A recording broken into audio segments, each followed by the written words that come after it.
Anda telah mengunduh podcast yang dipaparkan oleh Pendeta Dr. Erastus Sabdono ini dari truth.id/voice. Selamat mendengarkan podcast ini. Shalom saudara, salam sejahtera. Kebenaran hari ini berjudul Batiniah Serupa dengan Yesus. Tuhan Yesus datang membawa terang agar manusia dapat menyelenggarakan hidup sesuai dengan pikiran dan perasaan Allah.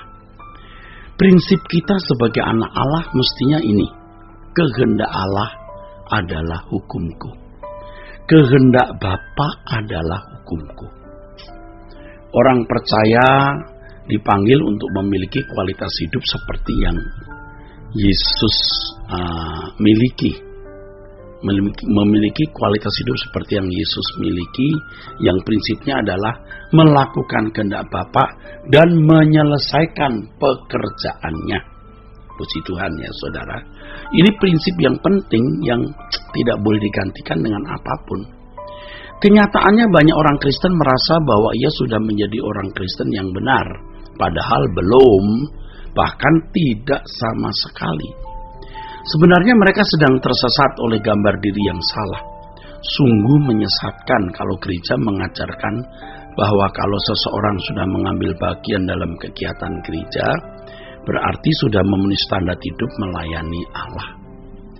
Sekalipun sudah bergereja dan mengambil bagian dalam kegiatan pelayanan gereja, tetapi kalau tidak memiliki sikap batinnya seperti Yesus, berarti belum menjadi anak Allah yang sah. Jadi ciri tanda anak Allah yang sah itu seperti Yesus, saudaraku. Kehidupan yang dikehendaki oleh Allah Bapa bukan hanya menjadi orang beragama Kristen yang bermoral baik di mata masyarakat ya. Kehidupan yang dikehendaki Allah adalah sikap batin seperti yang dimiliki Yesus. Ini adalah kemampuan berpikir dan berperasaan seperti Yesus. Pada umumnya manusia hanya mampu memahami kebaikan moral secara umum berdasarkan hukum. Sebenarnya hukum diberikan karena keadaan manusia yang tidak bisa mengerti kehendak Allah secara penuh atau sempurna. Hanya Injil yang dapat membawa manusia pada kehidupan mengerti kehendak Allah secara penuh dan sempurna. Hanya Yesus yang dapat mengajarkan pikiran perasaan Bapa.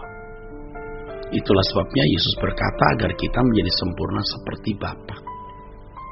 Saudaraku, ya, orang percaya yang sungguh-sungguh mau diajar oleh Tuhan Yesus, ya. Orang percaya yang sungguh-sungguh mau diajar oleh Tuhan Yesus, ya, tidak lagi mempersoalkan perkara-perkara dunia. Jadi kalau orang masih mempersoalkan perkara-perkara dunia, tidak bisa diajar oleh Tuhan. Maka Tuhan Yesus berkata apa? Kalau kamu tidak melepaskan dirimu dari segala milikmu, kamu tak dapat jadi muridku. Saudaraku, mereka juga tidak akan merindukan dan meminta apapun kalau orang sungguh-sungguh ya, sungguh-sungguh mau diajar oleh Yesus. Jadi orang percaya yang sungguh-sungguh mau diajar oleh Yesus tidak lagi mempersoalkan perkara-perkara dunia. Mereka juga tidak akan merindukan dan meminta apapun selain berusaha memahami apa yang diinginkan oleh Bapa, saudaraku, ya. Untuk dilakukan. Biasanya mereka memberi diri sepenuhnya untuk melakukan rencana Bapa. Itu berarti mempersembahkan segenap hidup tanpa batas untuk kesukaan Bapa. Pada akhirnya semua orang percaya harus memiliki sikap batin seperti ini. Ini berarti setiap orang percaya memiliki standar yang sama, yaitu menjadi serupa dengan Yesus, saudaraku. Harus disadari bahwa halangan terbesar untuk memiliki batin yang seperti Yesus adalah keinginan daging atau manusia lama kita.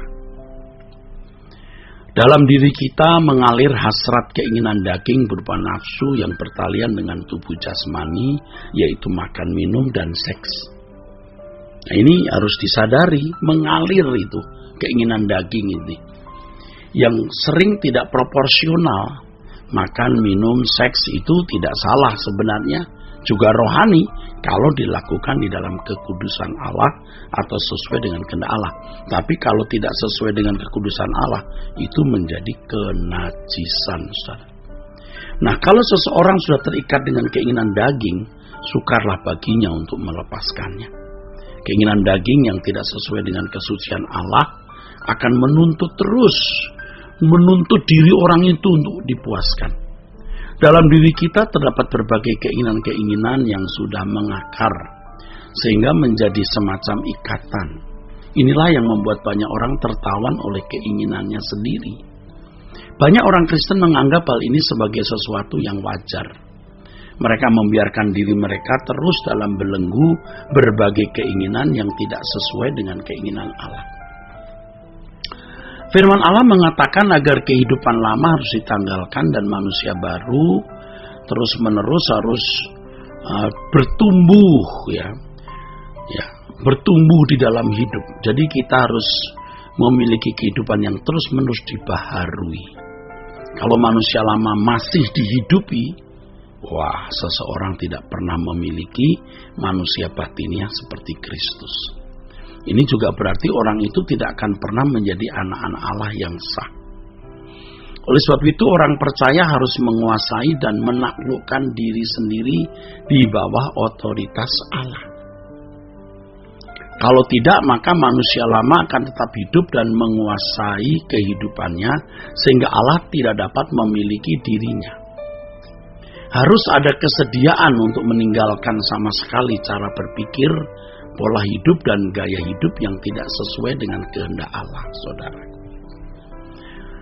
Betapa ironisnya, saudara. Banyak orang Kristen yang sementara bergereja, tetapi sejatinya mereka tidak menerima dan tidak memiliki Yesus. Loh, kenapa bisa begitu? Sebab mereka tidak membuang manusia lama mereka.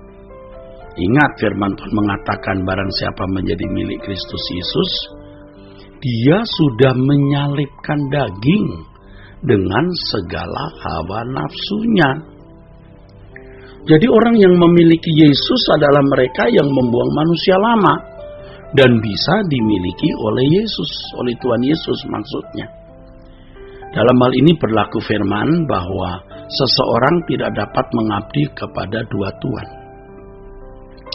Lagi pula terang tidak dapat dipersekutukan dengan gelap. Orang percaya harus membuka diri untuk selalu dipenuhi Roh Kudus melalui persekutuan dengan Tuhan.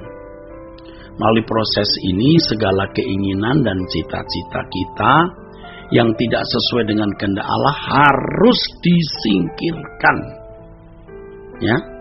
Jadi kalau kita mau membuka diri dipenuhi Roh Kudus dan hidup dalam persekutuan dengan Bapa, ya kita harus berani memiliki tekad untuk meninggalkan segala keinginan dan cita-cita kita yang tidak sesuai dengan kehendak Allah, dan Allah akan menolong kita untuk bisa melepaskan semua itu. Proses ini merupakan proses mengalami kematian dari manusia lama. Kesediaan meninggalkan manusia lama menunjukkan bahwa seseorang mengasihi Tuhan. Sejak kesediaan itu, seseorang akan digarap oleh Tuhan. Tanpa kesediaan yang tulus atau sikap hati yang mengasihi Allah dengan benar, seseorang tidak akan mengalami penggarapan Allah. Dalam hal ini respons manusia sangat menentukan, sebab banyak orang-orang yang mengasihi Allah yang akan mengalami proses keselamatan, sehingga dapat memiliki batiniah serupa dengan Yesus. Saudaraku, orang percaya yang berani melakukan hal ini akan menjadi orang-orang yang unggul di mata Allah. Unggul di mata Allah itu mungkin tidak unggul di mata manusia, tetapi suatu hari di pengadilan Tuhan akan ditampilkan. Suatu hari nanti, bila orang percaya tersebut berjumpa dengan Bapa akan menemukan pribadi anaknya dalam diri orang percaya tersebut. Dan orang itu akan dimuliakan bersama dengan Yesus. Nah, itulah pujian dari Allah akan diberikan kepada orang-orang yang berjuang mematikan manusia lamanya dan mengenakan kehidupan Yesus. Kiranya Tuhan memberkati saudara-saudara sekalian, ya, sola gratia. Untuk berlangganan renungan harian dalam bentuk cetak, silakan hubungi Truth Literatur di nomor telepon 0878 7870 7000. Untuk mendapatkan CD khotbah, MP3 Renungan Truth, dan CD album lagu produksi Sola Gracia, Anda dapat menghubungi di hari dan jam kerja di nomor telepon 021 638 60953. Tuhan Yesus memberkati. Sola Gracia.